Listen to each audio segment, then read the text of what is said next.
Capítulo 16. Mamá Fide. Hacia el amanecer me desperté arrullado por la lluvia. Me senté, me restregué los ojos a través de las rendijas grandes de las paredes. Vi el río crecido llegando al pie de las Palmacristos. Mi tío Tomás, desde muy temprano, sentado en un banco de madera, fumaba su pipa de barro en el corredor, en silencio, pensando. Nadie interrumpía esa hora de meditación. En general, mamá Fide, mi mamá y mi tía Carlota, Petronita, mujer de mi tío Tomás, también se sentaban a fumar y a pensar. En la casa contigua, mi tío Fabián y mi tía Dolores se sentaban igualmente a fumar y a pensar en su corredor.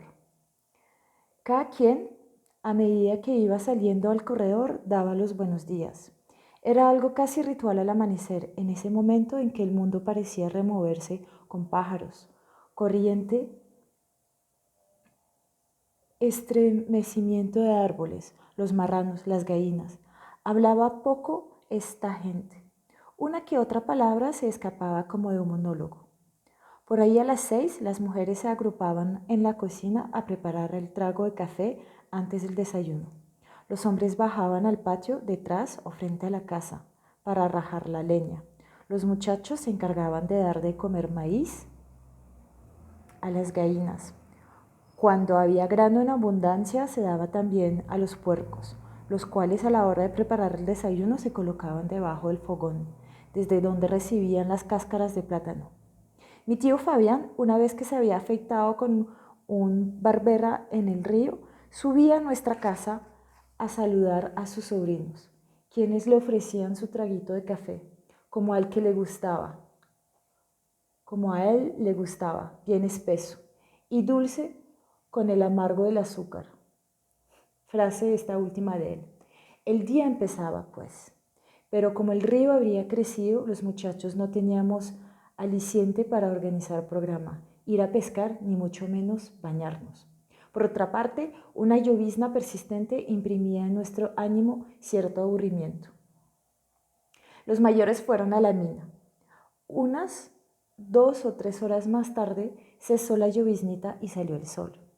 Nosotros sabíamos que mi mamá Fide no se había ido hoy con mi tío Tomás, sino a su canalón particular en el punto llamado Ploqui. A la vez que vivía con sus hijos, ya todos mayores de edad, ella mantenía su independencia. Viuda desde muy temprano, había resuelto no separarse de sus huerfanitos. Mi mamá Fide había sabido mantener ese lazo. Cuando le empezaron a nacer los nietos, se ligó aún más a su gente, a tal punto que a Eleazar, el primero, se lo había apropiado por completo. Los demás seguimos por el mismo camino y Aliezar se nos convirtió en una suerte de hermano mayor. Mi mamá Fideo nos mimaba, nos permitía acompañarla a donde iba y a las más grandecitas como Elba y Ana Beiba las llevaba a Tadó. Los nietos, pues, la aferraron más a la casa. Hubiera podido cesar de trabajar, pero el trabajo constituía un hábito para ella y vivía como un verdadero cuerpo glorioso. Nunca hablaba de dinero, ni de comprar ropa, ni de lucir un par de zapatos, ni desear comer esto o aquello. Entonces, el fruto de su trabajo tampoco ahorraba un céntimo.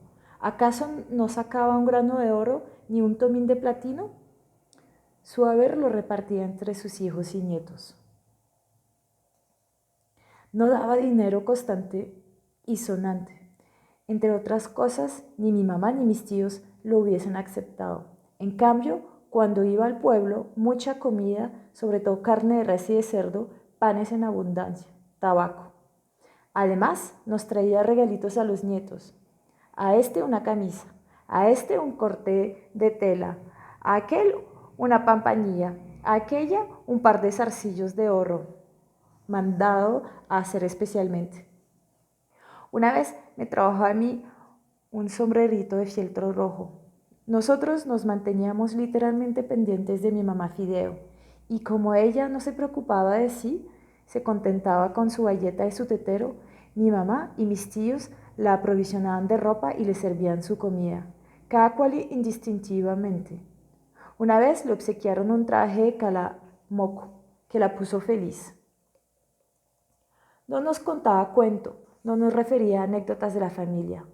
Más bien nos enseñaba cosas prácticas, nombres de plantas, su uso, sembrarlas, aporcarlas, a trabajar mina. Y cuando nos invitaba a su canelón, nos poníamos dichosos. Mamá Fide, ¿nos convida al canelón? Si hace sol, allá los espero. Al quedarse la casona vacía, nos sentábamos todos los muchachos en el corredor a espiar la salida del sol. Viendo la llovizna, teníamos las caras escurridas, ya casi para llorar. Parece que se acabó, murmuraba alguien. Alguno bajaba al patio, ponía la cara al cielo para probar la intensidad de la llovizna o asegurarse de que había pasado. Todavía está cayendo. Nos quedábamos adormecidos, abriendo y cerrando los ojos, dejando caer la cabeza sobre el pecho y levantándola. Al fin le dimos la cara al sol y le dijimos a Eleazar que nos íbamos para donde mi mamá Fidelina. Bueno, pero se van es para donde ella, no se vayan a distraer por ahí buscando tentación. Sí, hermanito, respondimos en coro. Nos vamos a llevar los plátanos y el arroz del almuerzo y un pedazo de queso, dijo Elba. Bueno, aceptó Eleazar. Dentro de una batea se echó plátano, arroz, una cabecita de cebolla de cabeza, poleo, culantro, vija, ají pique en un matecito, sal y en otra manteca, y en otro manteca. Nos apoderamos de una sartén, de un viejo machete sin cabo, de un tizón prendido. Detrás de la casa se abría el sendero conducente a la quebradita, la cual desaguaba precisamente en el rabo del canelón de mamá Fide. Detrás iba yo, ya gateando, ya en cuatro patas, chambimbeando. La fragancia del bosque húmedo me alentaba. De trecho en trecho me sentaba tratando de localizar algún nido de pájaro al alcance de mis manos. Me llamaban sumamente la atención los achicabopozos con sus alitas como seda de vidrio, y me parecía triste saber que muchos de estos, que estaban ahora volando, morirían al anochecer. Según mi tío Rey, había una raza de achicapozos que nacían y morían el mismo día en que nacían. De veras, mi tío Rey sabía muchos misterios, porque mi tío Rey nos decía también que algunas estrellas que veíamos no eran estrellas, sino la luz que ellas habían tenido. La habían mandado hacia la tierra y todavía continuaba prendida, pues la estrella misma estaba muerta desde hacía millones y millones de siglos. Salí a una claridad y me dejé deslizar por un barranquito de cascajo fino. Caí dentro del canelón. A pocos pasos mi hermana Elba y mis primos estaban sentados alrededor de la boca de la quebradita. Charlaban, se reían, inclinaban el torso y metían la cabeza en una tronera de agua. La corriente del canelón corría lechosa. Nos llegaba el ruido de mamá Fide trabajando. Yo también me acerqué a beber agua. El canelón de mamá Fide era de largo como de la casa a la boca de agua limpia. El lecho bordeado por dos muros de cascajo amontonado cuidadosamente desde hacía muchos, muchos años, pues el finado Tomás había trabajado ahí. Ese canelón era una herencia, decía mi mamá Fide. En la cabecera del canelón, más alta que el parado de un hombre, había una pila alimentada por una cangrejera. Pila grande, con muros de barro, bien cimentados, que daban hasta la cintura y se desvanecían hacia atrás de suerte, que, en caso de llenarse la pila, el agua pudiera desbordarse hacia otros sectores sin amenazar el muro principal frente al canelón, hacia el cual el agua manaba por un tubo, hecho de un trozo de palma al que se saca la tripa, llamando cañuto. Es el agua que sirve al minero para ablandar y remover la tierra metalífera, que se ha de lavar para despojarla del oro, y se le mete al cañuto un tapón consistente en un pedazo de palo grueso, es decir, se tranca la pila. En caso contrario, se suelta la pila. El otro extremo del canelón es el rabo del canelón, donde se levanta a veces un pequeño dique para mantener al agua emposada durante el trabajo o para impedir que la tierra ya lavada se desliza íntegra con el agua en vez de permanecer ahí arrinconada unas semanas o más, con el objeto de poder volver a lavarla y extraerla de los últimos granos de metal en cualquier momento inaplazable. «¡Mamá Fide! ¡Mamá Fideo!», gritamos, palmoteando. Menos yo. Todos corrieron a su encuentro. El encargado del tizón iba soplándolo, avivando la brasa. Mi mamá Fide tenía su fogoncito en lo alto de la pila, protegido por un ranchito construido con 2 horqueticas paradas. Encima de estas, un travesaño. 2 barritas paralelas, inclinadas desde las horqueticas hasta descansar en tierra, sobre lo cual un techito de anchas hojas de corazón pisadas con piedras para que el viento no las levantara. ¡Ay, mis hijitos! Vinieron a ver a su abuelita. Y tú que no tengo nadita te quedarles aquí. Eleazar les dio el almuerzo antes de venirse. Los otros se la arrojaron, la abrazaban por la cintura, se le colgaban del pescuezo. Yo me le aferré a las piernas.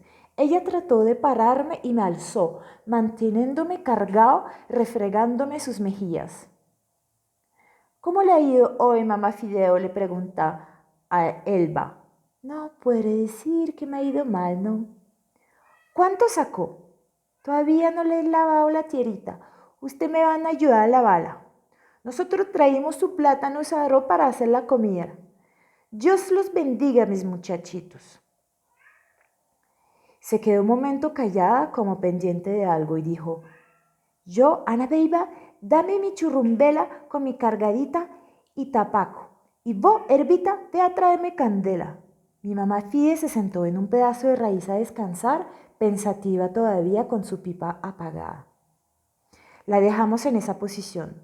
Nos dirigimos hacia el fogoncito, el cual, a pesar de haberse enriquecido con nuestro tizón prendido, ni siquiera echaba una brizniza de humo, repleto de ceniza fina. Los 2 maderecitos que le había puesto mamá Fide por la mañana se habían consumido. La pobre había olvidado atizar el fogón y nosotros, distraídos, acariciándola, no habíamos puesto cuidado al agregarle nuestro tizón. «Mamá Fide, se consumió el fogón. ¿Usted no tiene un palo de fósforo?», le preguntó Elba. «No, mi nietica querida, alabado y el santo santísimo», respondió mi mamá Fide resignada. Elba insinuó: «Entonces, ¿alguno va a traer candela a donde Eleazar? Vos, Evelio». «¿Acaso yo solo el que voy a comer? Yo no voy a atravesar ese camino solo. Va y me topo un indio». «Entonces, que va Ana Beiba con vos», dijo Elba, ya levantando la voz con tono de orden. Ana Beiba arrugó la cara, refunfuñando. Elba se paró encima del muro de la pila, gritó: «Mamá Fide, Evelio y Ana no quieren ir a Trecandela». «Que vayan, decirles que yo les mando a decir que vayan, que no tengo enteramente con qué prender mi pipita». Ana Beiba y Evelio remolones desaparecieron. Mientras tanto, Elba se fue a la quebradita a lavar el arroz y traer agua. Yo aparté la ceniza del centro del fogón, coloqué 2 maderitos sobre los cuales debería reposar la olla. Quebré y dispuse cuidadosamente las chamizas para ser prendidas. Elba volvió. Nos sentamos al borde del aljibe al observar esa cantidad de agua muerta, transparente. Se advertían en el fondo sectores cubiertos de lama verdosa. Cercaban el estanque altos juncales y helechos enormes comparables a palmas enanas. Innumerables insectos revoloteaban a ratos en nubes, algunos de paso, y como las libélulas embarcaban mi atención, los ananses, tejiendo sus telas blancas, sacando su hilo de su propia barriga, tal si no necesitasen de nadie, atarreados sin preocuparse de más nada, tarea tranquila. Sin embargo, que el animalito ejecutaba removiendo sus paticas como una hormiga patas arriba. Los más llamativos, los achicaposos, volaban o vibraban en el espacio, tal si no tuvieran alas, pues las alitas como laminitas de vidrio de seda apenas se distinguían. Los achicaposos, dotados de admirables colores, verdes como hojas aromáticas frescas, rojos como vino, azules, un azul quizá lavado, descendían a la superficie del agua muerta. Parecían beber una gota y se levantaban. Hacían esto constantemente, sin tregua, como si se propusieran secarla. Y lo más curioso era ver cernerse un par, el uno sobre el otro, separados los cuerpecitos, pegados por la cola. Elba, ¿por qué van pegados? ¿Les gusta volar así, jugando? Elba, si no nos encontramos un ratón o un guatín o un venado, hasta un ratón sí, ya guagua. Guagua o venado, eso hay que ir monte adentro. Y si pasan, insistí, se nos van porque no tenemos con qué matarlos. A machete, sugerí. Este machete no corta ni plátano. Encima de eso hay que saber manejar un machete. Eso no es así nomás. Vicente, ¿sabe machetear? Ana Beiba y Evelio llegaron con dos descomunales tizones que venían botando brasas. Inmediatamente los introdujimos por entre las chamisas y nos agachamos a soplar con la boca. Un vientecito suave nos favoreció. Las ramitas secas comenzaron a retorcerse y traquear. Al ratico subió la llamarada. Saqué un tizón y arrastrándome yo mismo se lo llevé a mamá Fide, quien había reanudado su trabajo. Ella, al verme, ya me sirve mi nietecito, ya me sirve a su abuelita, exclamaba, alzándome y poniéndome en el suelo, satisfecha, felicitándome. Cada vez que yo hacía un servicio me sentía pletórico de alegría y cuando me pedían hacer algo benéfico para los demás, entonces sí era cierto que me sentía dueño de un gran valor. Me olvidaba por completo que de pronto lo encomendado pudiera resultarme irrealizable. Yo era un muchacho como mis hermanos, primos, compañeros. El hecho de no poder caminar no me impedía ser como ellos. Y en la práctica de estas pequeñas labores, hazañas, fui quizá adaptándome a la vida común y corriente, al ejercicio de todas las actividades. Y si alguien me manifestaba compasión, ello me impedía por adelantado ejecutar esto o aquello. Ese alguien, al poner con su piedad trabas a mi existencia, a mis ambiciones sanas, se me convertía en enemigo, pero un enemigo que se empequeñecía ante mis ojos. Consecuencia más bien, a mí me inspiraba lástima a ese alguien. Yo lo veía incapaz a él y me indignaba verle asumir el puesto que no le correspondía. Cuando vi a mi mamá Fide encender su pipa y saborear los primeros bombazos, me sentí orgulloso de haber proporcionado yo el tizón. Bueno, Ana Beiba y Elba pusieron el caldero al fogón, echaron la manteca, picaron la cebolla con el pedazo de machete. Cuando ya la manteca se había derretido y calentado, echaron la cebolla, removiéndola incesantemente con una cuchara de mate. Cuando ya empezaba a medio dorarse la cebolla, vaciaron el arroz, que hizo chispear grasa con un ruido. Revolvían sin descanso el arroz con la cebolla.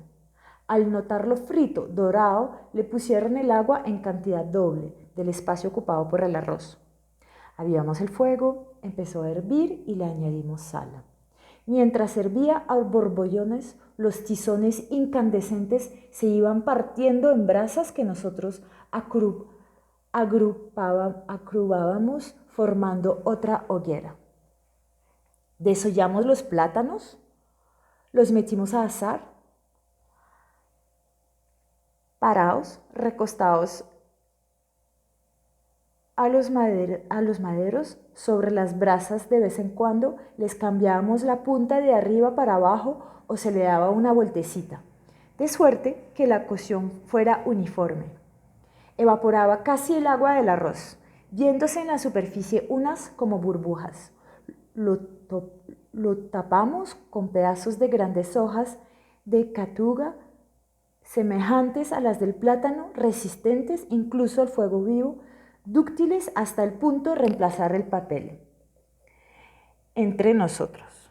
Poco después volteamos el arroz, operación consistente en lograr, mediante una cuchara grande de mate, poner la parte de arriba en el fondo y viceversa. No fuera a quedar cruda la mitad. Lo tapamos de nuevo y a partir de ese momento lo dejamos a fuego lento. El arroz fue volteado 3 veces, con la precaución de que la punta de la cuchara no lastimara en el fondo la costra frita, tostada, o sea, el pegado. Los plátanos se asaron, unos doraditos, otros con manchas negruzcas, efecto de haber estado a punto de quemarse, pues a pesar de la vigilancia, en un abrir y cerrar de ojos, el plátano se quema. Ocurre también que si al principio se deja en mucha candela, se chamusca, si no, se mantiene el fuego fuerte, se pasma. De ninguna manera se asa, queda incomible. Las hojas transpiraban, sudor de arroz. Ya está, constatamos. Bajamos la olla, los plátanos atravesados sobre los maderos para que no se enfriaran. Procuramos abrir campo a las brasas finas, en el corazón del fogón, apartando la ceniza. Pusimos a asar el pedazo de queso. Difícil, porque a pesar de ser una calidad de queso consistente, en un pris-pras se carboniza por encima, formándose una capa que ni siquiera se puede raspar. Quien no sepa asar ese queso debe comérselo crudo, de lo contrario lo pierde. De disponer de manteca suficiente, se frita, quedado como una empanada. Contento siempre de cumplir alguna misión, gateando me apresuré a invitar a mi mamá Fide. Cada cual se sirvió su comida en una hoja de catuga. «Hey, Evilio, ¿vos no habías dicho que no eras vos solo que ibas a comer? Tenés que dejarle a los demás, hombre», observó Ana Beiba. Comimos con las manos. «Nunca me había comido un arroz tan sabroso», comentó mi mamá Fide. Al terminar la viejecita, toda mojada y cubierta de barro, sentada en un montón de hojas, estiró las piernas, una encima de la otra, los brazos cruzados en actitud de reposo. «Ahora tráiganme mi pipa, que la dejé allá en el yesquero, sobre la piedra grande», dijo.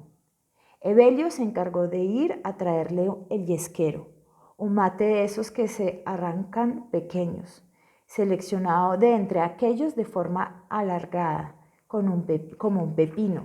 Se parte en dos, se le saca la tripa, se deja secar, la parte más pequeña se adaptaba para tapa.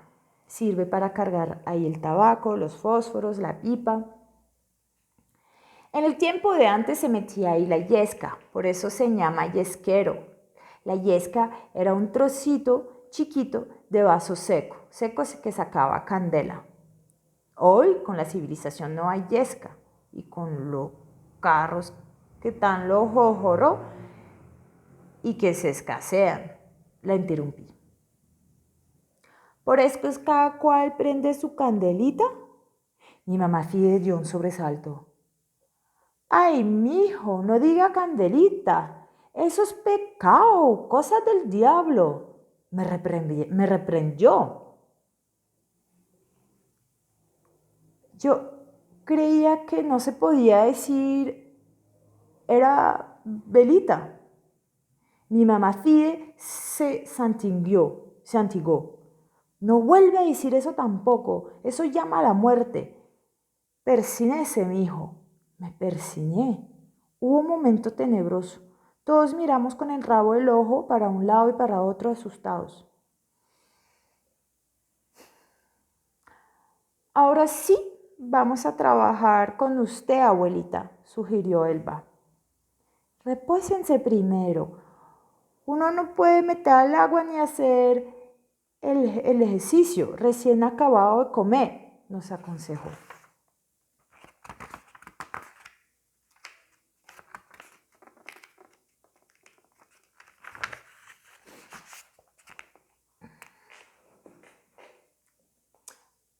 Mamá Fide, ¿ya Dios me perdonó? Le pregunté acongojado. Sí, mi hijo, porque no lo hiciste de mala fe.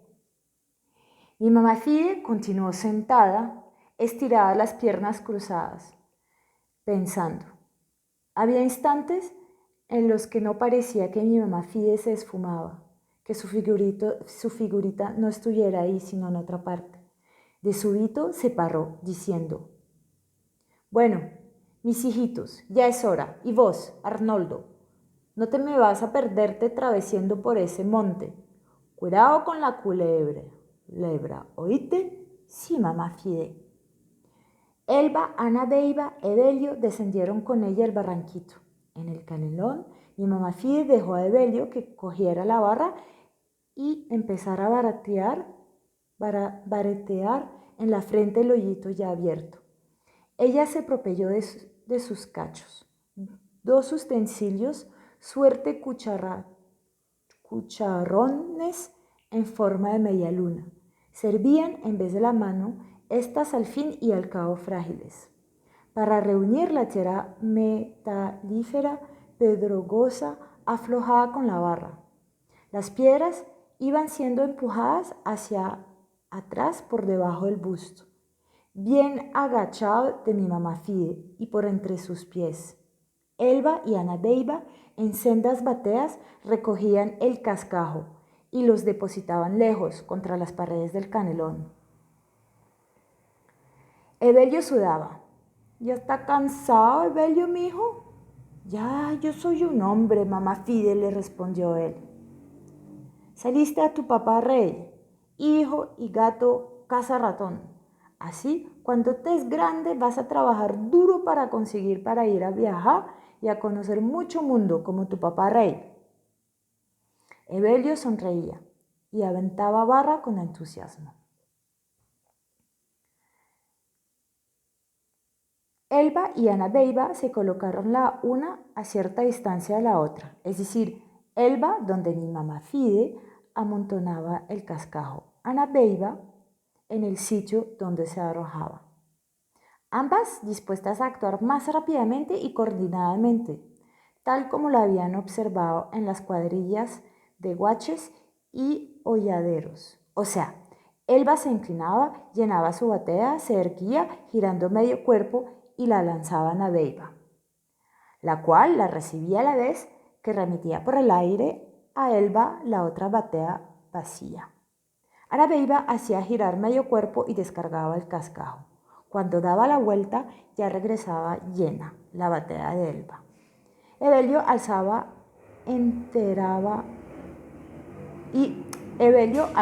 y enteraba la barra. Mi mamá Fide, con sus cachos, hecha una draga, botaba piedra para atrás y acumulaba la tierra con metal. Una vez el ritmo adquirido, yo los contemplaba ejecutar una danza. Acompasada por el murmullo de la quebradita, la batería de cachos, barra y descarga de las piedras contra la pared del canelón. Observaba yo ese espectáculo desde lo alto. Mi ser ardía, deseoso de participar en la faena. Batea va, batea viene, batea va, batea viene. Evelio dele, que dele a la barra. Aviente barra, aviente barra. Sale cascajo, chispea barro, batea va, batea viene. Arrastrándome de nalgas me deslizo hasta el borde del canelón. Permanezco contemplando de cerca si tal vez yo puedo también trabajar mina. Yo puedo ayudar. Puedo llenar de cascajo la batea, o mejor, echo barra con Evelio. Mamá Fide, ¿no tiene otra barra? ¿Más barra pa' qué, mijito? Pa' yo, mamá Fide. Le hago saber. No tengo, además vos está muy chiquito todavía. Aguarda que te es más grandecito, mi hijo. Suspiro. Santo exomo, Señor caído, así como te levantaste, vos del duelo con tu cruz, hazme levantar a este muchachito con su pie. Mi muchachito ya quiere trabajar, él mismo quiere ya ganar su platanito que se come. Después de su invocación se me acercó. Ardondido, cárgame mi pipa y me traes candela. Con mucha ternura me mandó a hacerle eso. Arrastrándome en algas, atravieso el canelón remojándome. Saco la pipa al yesquero, parto una carcadita de tabaco en rama, la desmenuzo y a medida que la deposito en la pipa, la voy pisando, paciente con el índice. Arrastrándome en algas, entrego a mi mamá Fide su churumbela y prosigo mi diligencia yendo a traerle candela. Con todo listo, mi mamá Fide, de pie, empieza a dar bombazos. La punta del tizón dentro de la boca de la pipa. No consigue prenderla. La escarba con la uña del meñique. Nada. Busca una astillita con la cual rasga la carga de tabaco. En vano. Se apagó el tizón. Mi hijo, la pipa está tapada. Debe ser el cabo que está trancado. Cógela otra vez. Me la entregó. Corté varios tallos de la lambedera, les quité la corteza y introduje uno a través del canelón del cabo de la pipa. Salió negra de un espeso bien pegajoso. Repetí la operación hasta cuando salieron casi limpios y secos.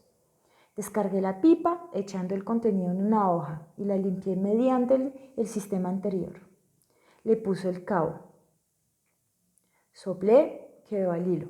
Se la entregué a mi mamá Fide. Le traje otro tizón. Inmediatamente la bocanada de humo. Me lo agradeció. Dios te lo pague, Arnoldito. De nada, mamá Fide. Me dan ganas de brincar, bailar, de alegría. Yo también cumplía con mi deber. Todos no teníamos por qué hacer lo mismo en la vida y cuando yo creciera, trabajaría en la mina. Mamá Fina, ¿a usted le gustaría ser rica? ¿Usted tiene oro a platino guardado? Ella torció la boca aflojando y pasando la pipa contra una de las comisuras de sus labios, sosteniéndola contra los dientes mientras hablaba. ¿Rica pa' qué, mijo? ¿Rico? No va a dar cielo. Con tal de tener uno su comida o su rancho para echar su sueño, no necesita mucha plata. El rico puede comprar más carne, más plátano, mamá Fide, y más pan, y zapatos, y ropa. Así es, pero uno que se mantiene aquí en el monte, ¿para qué tanta cosa? El que tiene plata no tiene la conciencia tranquila y el diablo lo tienta. Yo no quiero ser rico, mamá Fide, yo quiero irme al cielo. Ya hacía las 4 de la tarde, mi mamá Fide dio orden de recoger los utensilios. Elba y Ana Beiba se pusieron las bateas sobre la cabeza. Naturalmente, el mate y los cachos iban en las bateas. A Evelio le tocaron barra y almocafre. Mi mamá Fide me echó a su espalda, como decimos a Pau. La jornada se había terminado. Cogimos camino, canelón abajo.